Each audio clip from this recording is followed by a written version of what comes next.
La Sociedad Española de Radiodifusión presenta... Ser... ¡Viva la radio! Podcast. Siempre. Tristán Ulloa, protagonista del caso Asunta. ¿Qué ganas teníamos de verte en el cine en la SER? ¿Cómo estás? ¿Qué ganas tenía yo de venir? Pues muy bien, muchas gracias. Que nos encontramos en aquella alfombra de los Goya. Y a ver si vienes. Aquí estoy. Aquí estoy. Ahí firmamos un contrato en la alfombra roja. Sí, somos... yo creo que fui yo que te lo pidió a ti. Y nos vemos pronto con la serie. Oye, por favor. Me estoy deseando, te tomo la palabra. Vale, Hombre, por favor. al estudio, por favor. para entrevistar. Sí. Hay que hablar de mucho. Sí, hay mucha plancha. Bueno, Sí. pero yo te lo hubiera pedido Sí. si no, o sea, no hubiera pasado nada. Bueno, además te damos la enhorabuena porque no es fácil el papel que tienes en esta serie de Netflix, el caso Asunta, que produce Bambú. Es un papel complejo, ¿no? Siempre es complejo meterse en la piel de alguien con claroscuros, pero en este caso, que es una persona real, que además fue un caso muy mediático, entiendo que ha sido difícil como hombre y como actor. Mi madre me enseñó que las cosas que no se dicen y no se cuentan no suceden, Cristina. No suceden. Seguramente en unas horas la tendrán de vuelta en casa. Que no, es que mi hija no es así. Tienen que encontrarla. Dice que vive cerca. Vamos. ¿A mi casa para qué? Oiga, ¿por qué no se ponen a buscarla ya? ¿Me puede explicar qué es eso de que no quiero usted un abogado? ¿Un abogado para qué? El cine en la SER con Pepa Blanes. Lo primero, peinar toda esta zona. Parkings, comercios, bancos, cualquier cámara que puede estar apuntada a la calle, ¿de acuerdo? Señor Oporto. ¿Nos podría decir qué es todo esto? Hombre, yo creo que lo difícil, el reto aquí ha sido, por un lado, lo favorable es que teníamos mucha información. Lo bueno es que hemos tenido mucha información a todos los niveles. Documentación, que es el mismo equipo, la misma producción que hizo el documental sobre el caso Asunta. Y teníamos muchísima información y la tarea ardua ha sido desgranar, quitar el ruido y quitar toda la paja y quedarnos con lo realmente esencial o importante para poder hacer este trabajo. Todo el mundo en Santiago, además, todo el mundo tiene una opinión sobre lo que pasó y todo el mundo se te acerca a contártelo. Y todo el mundo cree que lo suyo es lo verdadero, ¿no? Y las opiniones también son, como decía Clint Eastwood, son como los culos, todo el mundo tenemos uno. Y entonces aquí tenemos que tener mucho cuidado con qué usábamos y qué descartábamos. Y bueno, sí, eso ha sido para mí lo más complicado, ¿no? Y decías ese proceso de documentación, pero ¿hasta qué punto un actor pone un límite de hasta aquí llego en contaminarme con la información? Claro, todo esto fue televisado también para tú construir el personaje. Hombre, al final estás encarnando a una persona de carne y hueso. Con sus miedos, con sus... o sea, no se trataba para mí en ningún momento de juzgar a los personajes. Creo que es en primero de interpretación es lo primero que te enseñan es no juzgarlos y mucho menos decir si son culpables, inocentes o cómo lo han hecho, no se trataba de eso. Yo creo que el proyecto era más ambicioso en ese sentido. Se trataba de ver un poco cómo nos posicionamos como individuos y como sociedad ante sucesos semejantes. Cómo la emoción individual y colectiva puede arrasar con la razón e incluso con derechos fundamentales como la presunción de inocencia, ¿no?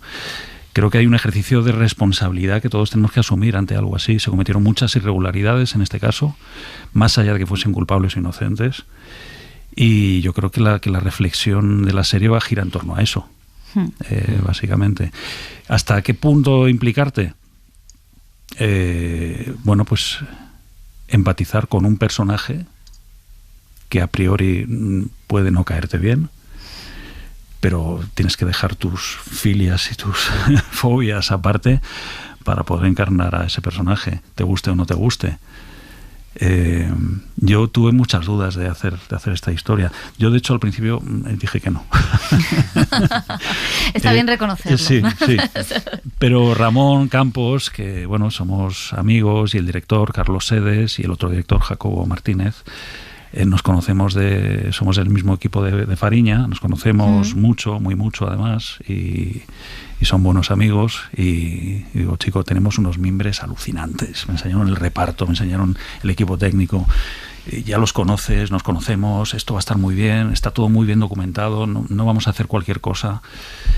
Y claro, yo venía de algo muy lúdico, muy divertido, que era Berlín.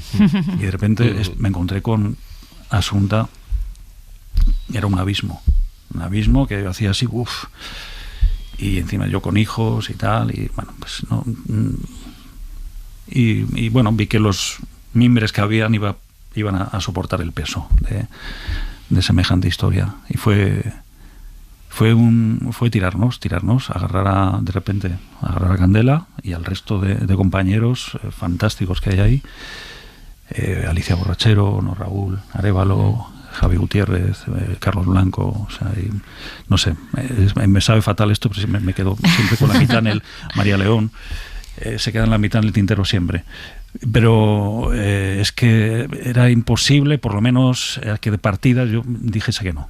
Yo no podía decir que no, algo así me lo hizo saber Ramón. Y así, una oferta que no pudiste rechazar. Exacto, me dejó una cabecita de caballo en la cama. ¿Y qué vamos a hacer? Lo de siempre en Galicia. Nos decía precisamente Javier Gutiérrez que psicológicamente había sido un proceso como muy fuerte rodar en los lugares en los que pasó toda la historia. ¿Cómo recuerdas tú este rodaje? Mira, me mandó a mitad de rodaje me mandó un montaje paralelo, Ramón, de una entrevista, de un seguimiento que le hacía un grupo de periodistas a Alfonso Basterra por las calles de Santiago, saliendo de su casa o saliendo de casa de Rosario, y se metía en un garaje con sus abogados. Se reprodujo el mismo recorrido con los mismos vestuarios, las mismas, y me mandó un montaje paralelo de las dos en tiempo real. O sea, y la verdad es que me puse nerviosísimo con eso, y pensé realmente, es que estamos evocando temas muy, muy recientes y heridas todavía muy abiertas. Y no hay más que ver cómo te mira la gente por las calles de Santiago y cómo te preguntan, pero vais a hacer esto, ¿no? Y vais a hablar de esto, ¿no? Pero tenéis claro lo que pasó, ¿no? Porque fue esto lo que pasó. Entonces, sí, éramos conscientes, tanto Candela como el resto del equipo y yo, que estábamos haciendo algo que estaba todavía supurando. Y bueno, pues Rosario Porto falleció, se suicidó durante la pandemia. Alfonso Basterra sigue en prisión, y todavía hay mucha gente que tiene que ver con el caso que está ahí, y que bueno, pues tiene puesto un poco los ojos en lo que estábamos haciendo. Sí hay cierta responsabilidad, pero por otro lado uno tiene que pensar en quitarse ese peso de encima para poderse un poco libre de manejar las cosas y sin tanto peso y sin tanta...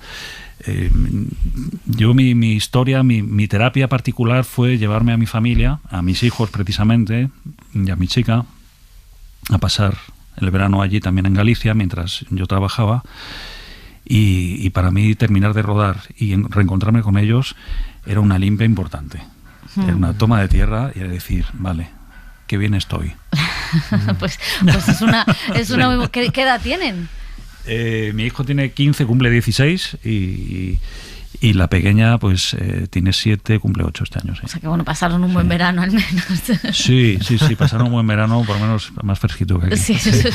Hablabas de los medios de comunicación, y es cierto que muchas series que ficcionan o que documentan algunos casos que hemos tenido recientes, ponen el ojo, sobre todo en nuestro país, en el papel de los medios de comunicación. La serie El caso Asunta también lo hace, ¿no? ¿Qué papel tuvieron? Esa escena es realmente agobiante y te cagas en los medios de comunicación, aunque trabajemos en uno, de cómo podemos cubrir las cosas así. No sé si también era una de las cosas de las que hablabais a la hora de hacer la serie, uno de los objetivos de revisar el caso. Mira, te puedo decir que más allá de lo que pasase o hicieran, o si fuesen culpables o no, Alfonso Basterra y Rosario Porto, estas 2 personas entraron a la sala de juicio ya sentenciados. Se produjeron irregularidades del tipo de filtraciones a la prensa de indicios y pruebas que no deberían tener, no deberían haber tenido la prensa en ningún momento. Se estaban haciendo juicios mediáticos en programas de cotilleo que todo el mundo conocemos y con periodistas que todo el mundo sabemos quiénes son, y es imposible que en un juicio con un jurado popular, que ese jurado se abstraiga de esto y se aísle completamente de lo que está pasando fuera, ¿no? Y se hace referencia precisamente. En esta historia se hace un acercamiento a estos 2 personajes, pero siempre a través de la mirada de otros. Y si a través de un guardia civil o a través de un juez o a través también de un miembro del jurado, ¿no? Y como este miembro del jurado, que es Santi Prego, tiene una mirada al menos en la que le cabe la duda, y eso es fantástico. Si hay una cosa que pasa siempre en los medios de comunicación, vosotros lo sabéis, es que todo el mundo está seguro de todo. La verdad es esta, hasta nueva orden, esta es la verdad. Entonces, de repente que haya alguien que dude de lo que pudo haber pasado, eso es oro molido. Y yo creo que sembrar la duda está bien, sobre todo en temas nada claros como es este caso, ¿no? Te puedo decir que durante el proceso, incluso antes del juicio, se llegó a publicar un libro del caso Asunta, y se sacó tajada económica de un caso en varios medios sin saber exactamente lo que ocurrió. A día de hoy todavía no se sabe exactamente lo que ocurrió, y a día de hoy hay mucha gente todavía lucrándose de esto. Y también hemos hecho una serie de esto. Y luego hay una cosa muy interesante en la serie, más allá del hecho concreto del suceso, ¿no? Que centra toda la historia, que es una serie que, si tú la miras, realmente habla de la enfermedad mental. Habla también de una relación tóxica entre 2 personas, ¿no? Y las consecuencias que puede tener eso. Pero sí que es interesante, tanto con Candela como contigo, ese retrato de las fases de esa enfermedad mental, ¿no? Y de cómo ella gestiona todo eso, o no sabe gestionar todo eso. Es importante también poner en primer plano, retratar un tipo de algo tan, no silenciado, pero tan invisibilizado, sí, de alguna manera. Ahora se está hablando más de salud mental, pero es importante. Sí, y sobre todo no caer en... Es que es delicado, como tú dices, no caer en no, es que estaba mal de la cabeza, es que no sé qué. Y de repente, pues, hablar un poco de qué podía tener esta persona, ¿no? Qué le podía estar pasando a esta persona. Más allá de lo que tuviese, sí es verdad que la relación entre ellos había, a mi parecer, cierta toxicidad en el hecho de cómo alguien necesita ser cuidado y cómo otra persona necesita cuidar. Entonces hay una simbiosis muy tóxica ahí, hay un síndrome, ¿cómo se llama? Mauchausen, ¿no? Muy acuciado y no sé, yo creo que no se hacían o sea, no podían estar ni contigo ni sin ti, ¿no? Y se hacían daño, pero se necesitaban, y uno no podía, la existencia de uno daba sentido a la existencia del otro, y esto incluso en el propio juicio. El propio juicio se ve como él la busca a ella, y ella es consciente de que él está ahí, pero apenas se gira a mirarlo, y llevaban 2 años sin verse. Y eso son, por ejemplo, cosas que a mí como actor me interesan, cómo actúa un hombre que lleva 2 años sin ver a su pareja, y la primera vez que la ve es en una sala de juicios, después de todo lo que ha pasado. Han estado 2 años en una cárcel sin un juicio. Entonces, bueno, pues ¿cómo reaccionan en ese momento? Al fin y al cabo son 2 personas con sus miedos y con una jauría mediática encima. Y que cualquier gesto, cualquier cosita que hagan y vaya a ser súper ampliada y sacada de contexto, y al margen de, como os digo, de si hicieron o dejaron de hacer, ¿no? Y Candela y tú habéis contado durante todo este proceso de promoción que es verdad que habéis recibido ataques, opiniones, un poco de todo tipo, ¿no? Bueno, quizá no llamarla ataques, Candela. Pero es verdad que la gente se posiciona, como tú decías, antes de recibir toda la información y tal. No sé cómo gestionas todas esas críticas antes del estreno, para empezar, y si estás preparado para todo lo que vendrá cuando la serie se estrene. ¿Y cómo se prepara uno para esto? No. Es que no lo sé. ¿Cómo se prepara para Twitter? Exacto, exacto. Es que no entrando en Twitter. Exacto, sí. Pues gente que opine, y sobre todo gente que opine sin haber visto también, mucha gente que ya empieza a opinar sin haber visto, y que a ver qué habéis hecho y cómo os metéis a hacer algo así y tal. Bueno, pues a lo mejor... si lo ves te llevas una sorpresa, porque a lo mejor no habla específicamente, no habla en el tono que tú crees que se va a hablar. A mí fíjate, yo todas las dudas que tenía son las dudas que puede tener cualquier espectador, las dudas que yo tuve antes de involucrarme en un proyecto semejante, pero cuando me contaron de qué manera se iba a hacer, pues dije, bueno, pues igual tiene por lo menos hay que darle un voto una oportunidad a esto. Y esto de que yo personalmente no he vivido ataques. No sé si Candela los ha vivido intensamente de esa manera. Candela, seguro. Pero a mí o por lo menos yo no he sido consciente de eso. Alguna vez alguien ha gritado al equipo de rodaje, ¿qué hacéis aquí haciendo esto? O cosas así, ¿no? Pero entiendo que es algo que está muy fresco todavía, ¿no? Pues un suceso de hace apenas 10 años o así. Pero yo me he centrado en lo que tenía, que era esta historia, con estos directores y con este reparto, y sobre todo con Candela, que yo cuando levantaba la mirada me encontraba con los ojos de Candela, y para mí Candela Peña, pues es, aparte de ser pues una de las más grandes actrices de su generación, de este país, para mí es levadura pura. Es una tipa que si un día vas, que no te sientes seguro como actor y tal, la miras a ella y dices, uy, esto va a ir como un tiro, porque es una mujer que te devuelve todo multiplicado por 10, que ya solo con mirarla tienes la mitad del trabajo hecho.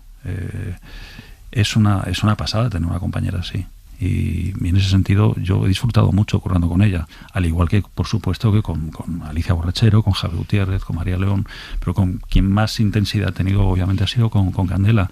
No la conocía. No habíais coincidido nunca. No. Sí, perdón. Miento. Habíamos coincidido una vez en una película pequeñita, independiente, francesa, que se llamaba Dernier coup de marteau, que significa algo así como el último golpe de martillo, que la protagonista se alojaba en un camping, tenía unos vecinos españoles que vivían en vosotros dos. y se me había olvidado, fíjate, eran 3 días que pasamos ahí en el sur de Francia, pero no hemos tenido mucho tiempo de conocernos tanto como ahora, ¿no? Oye, ayer comentábamos, hablando de la serie, de las interpretaciones, ¿no? Que era uno de los pilares de esta serie. Si las interpretaciones del caso Asunta están mal, no hay credibilidad, porque es un caso real, es un caso complejo, y todas las interpretaciones están muy bien. Y decíamos que sobre todo la de Candela y la tuya, ¿no? Eran muy corporales. Había un trabajo corporal muy bestia, casi de ir chepao, como si dijéramos. ¿Cómo ha sido ese trabajo por tu parte?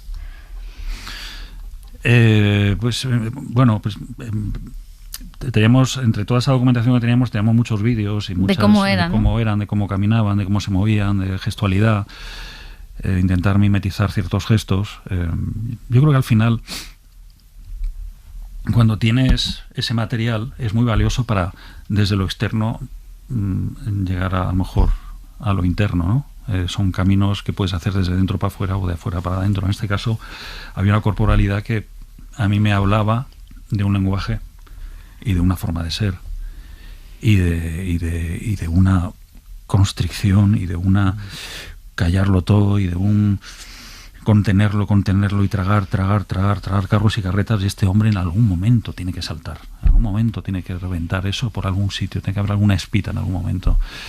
Entonces, es verdad que hay mucha reproducción de cosas que todo el mundo ha visto o que conocemos, y hay otros momentos que hemos tenido que ficcionar.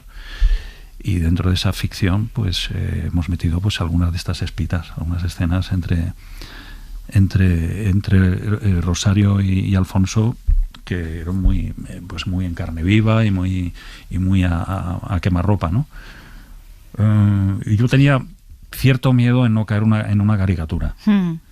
Pero sí es verdad que había una forma de moverse, había una forma de caminar que no se podía obviar. Y yo creo que, bueno, pues eso a mí por lo menos me ha ayudado mucho, ¿no? Y para justo eso, para preparar, entre otras cosas, esa corporalidad, cuando hablamos con actores, ¿no? Depende de cómo esté la situación. Tú eres un actor que siempre está muy pendiente de las condiciones laborales del gremio, ¿no? O que eres activo y comprometido en eso. Y bueno, las plataformas tienen su manera de producir, o las productoras, o determinado, el ecosistema audiovisual ha cambiado mucho en los últimos años. ¿Habéis tenido tiempo para ensayar? ¿Es una producción que ha tenido ese margen para ensayos, o ha sido todo más apurado a la hora? Porque muchas veces los actores nos dicen, es que no hay tiempo para preparar este proyecto así. Hemos tenido tiempo para ensayar. De hecho, yo todavía estaba prácticamente, terminando con Berlín, y empecé a hacer viajes estaba haciendo ya promoción incluso de Berlín. Incluso en algunas fotos de promoción de Berlín yo ya iba con el look de Basterra, que me tiñeron las cejas. Dios santo. O sea, de verdad, y cuando me pasaron las fotos de promoción de Berlín, no, esto no, por favor, no, quita esta. Yo creo que rechacé casi todas. Pero sí, tuvimos tiempo sobre todo de hablar mucho. Porque, bueno, pues aquí mi prima Candela también le gusta mucho preparar las cosas, ensayar y hablar, y creo que nos ha venido muy bien, y sobre todo romper hielo y decir las cosas un poco pues como las sentíamos en ese momento, y era el momento también de cuestionar muchas cosas que a lo mejor con las que podíamos no estar de acuerdo a priori en el guión, ¿no? No siempre es así. No siempre es así. Y sobre todo jugamos, era un juego muy de funambulista, porque estás jugando a... hay un momento en que contamos teorías de lo que pudo suceder, y lo que estábamos haciendo tenía que encajar con cualquiera de esas teorías. Entonces, si pones un poquito de peso más en un sitio que en otro, podías desbaratar una teoría o la otra. Entonces, bueno, pues sí, había que ser muy, muy, muy fino con lo que decíamos. Estamos ahora en un momento donde se están haciendo muchos true crimes en las plataformas, muchas series sobre casos reales. Vimos hace unos meses el Cuerpo en Llamas, sobre el caso de Rosa Peral, ahora el caso Asunta. ¿Qué crees que aportan este tipo de series? No sé si al verlas también queda una reflexión al espectador de cómo nos comportamos como sociedad en determinados casos muy recientes, si podemos sacar alguna moraleja de todo este tipo de producciones. A mí me cuesta mucho generalizar. Yo no soy un gran fan de los true crimes. Me refiero a que no porque no me gusten, sino porque no los he seguido. Yo creo que de los primeros true crimes que he visto fue el caso de La Escalera, de Staircase, que me fascinó. Además vi el documental, y había cosas en común con este también, ¿no? Había un documental por medio, y luego también había una presión mediática muy bestia. Yo creo que sí, que tiene que haber una asunción de responsabilidad por parte ya no solo de los creadores de las ficciones, sino me refiero en esta reflexión que planteamos de que este estado de derecho en el que estamos funciona, es disfuncional, está bien pensado, o es perverso, o en algún momento se nos ve el colmillo. Y yo creo que tiene que haber una asunción de hacerse responsable, de recoger lo que a cada uno le corresponde, ¿no? Más allá de los sucesos que más o menos truculentos que puedan haber habido, pero para mí lo interesante es la reflexión. Creo que el reto es mucho más que el mero suceso de lo que ha pasado. Ha muerto una persona, es una desgracia, se reproduce, vale. Pero creo que el reto tiene que ser mayor que el contar ese suceso, ¿no? El reto tiene que abarcarnos, y tiene que, ¿cómo se dice? Reprender, no sé, sí. Sí. Tú sabes lo que te estoy diciendo. Sí, yo lo sé. Evocarnos, no, aludir, no. Sí, llamarnos, interpelarnos. Sí. Gracias, perdón. Oye, claro, tenemos a Tristán Ulloa aquí, que es Tristán Ulloa, claro, es que yo estaba pensando ahora mismo en todas las películas, en todos los papeles en los que hemos visto a Tristán Ulloa. Vienes de Berlín, lo decías, ahora el caso Asunta. Pero ¿en qué momento de tu carrera estás? No sé si... claro, nos encontramos por los pasillos con Carlas Francino, ¿no? Que supongo que la pandemia todos conocemos, bueno, pues lo que pasaste, que supongo que es un momento de inflexión. Y lo que pasó Carlas. Que por cierto, tengo una petición de Carlas que ahora te haré la pregunta, vale. Pero vamos con esto. No sé en qué momento estás, porque estábamos antes de entrar en la entrevista y yo te veía tranquilo, feliz, relajado. No sé si como actor es uno de los mejores momentos ahora mismo. Sí, probablemente sea el mejor momento. Sí, porque probablemente haya habido mejores momentos, pero creo que es el mejor momento personal mío. Y con lo cual eso se traduce en que sé gestionar mejor las cosas que me ocurren profesionalmente también. Y sé saborearlas más. Y creo que tengo un bagaje de vida, ya no digo profesional, digo de vida, que me permite ya disfrutar las cosas con cierta, tranquilidad. No sé, suena como a... No estoy de vuelta de nada, absolutamente de nada. Pero sí, cuando uno vive ciertas cosas y ha pasado por momentos muy buenos y momentos muy malos, te puedo decir que yo renací en esta profesión hace 8 o 9 años. Yo hace 8 o 9 años estaba totalmente sin pulso profesional. Y de hecho, a punto de dejarlo. Porque entre otras cosas no me sentía motivado, no me llamaban para trabajar. Nos pasa a todos los actores en algún momento, pues y esto me lleva a reflexionar mucho sobre, y parece un poco obsceno que en este momento pues alguien pueda hablar en estos términos, pero es verdad que el 70% de la profesión salió un informe de AISG diciendo que cobra por debajo de los 12.000 euros al año. Es una barbaridad, ¿no? Y que ahora se están reclamando desde la Unión de Actores a las patronales de la subida del IPC, una subida acorde al IPC que supondría apenas un 6 euros en una sesión de un personaje de reparto. Parece que lo que estoy diciendo es una frivolidad cuando hablo de lo mío. Yo soy un privilegiado ahora mismo. Me llegan cosas muy bonitas, pero soy muy consciente del momento que estamos pasando como profesión. Y no quiero dejar de pensarlo y al mismo tiempo pues tengo la suerte de poder disfrutar de lo que estoy haciendo, ¿no? Pues hay que seguir así. Y ahora te voy a hacer la petición del oyente, que el oyente es Carlas Francino, que como sabes, esta es la semana del 23 de abril, del Día del Libro, se va a estrenar la serie. Entonces Francino decía, pregúntale a Tristán que nos recomiende un libro. Vaya, esto siempre me pilla con el pie cambiado, pero sí, pero te voy a decir uno que estoy leyendo que se llama El Estado de la Unión, de Nick Hornby, que es creo que se hizo una película incluso. Sí, una serie. Una serie.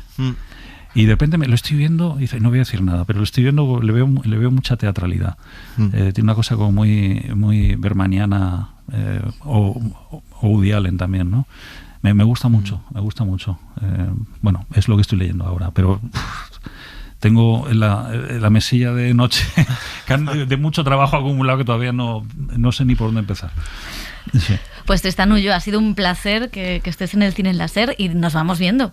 Por favor, sí, repitamos. Vale. Cuando quieras. Muchas gracias. Suscríbete al Cine en la SER. Escúchanos en directo en la SER los sábados a las 7:30 de la mañana y los domingos a las 3 de la madrugada. Cadena SER. La radio.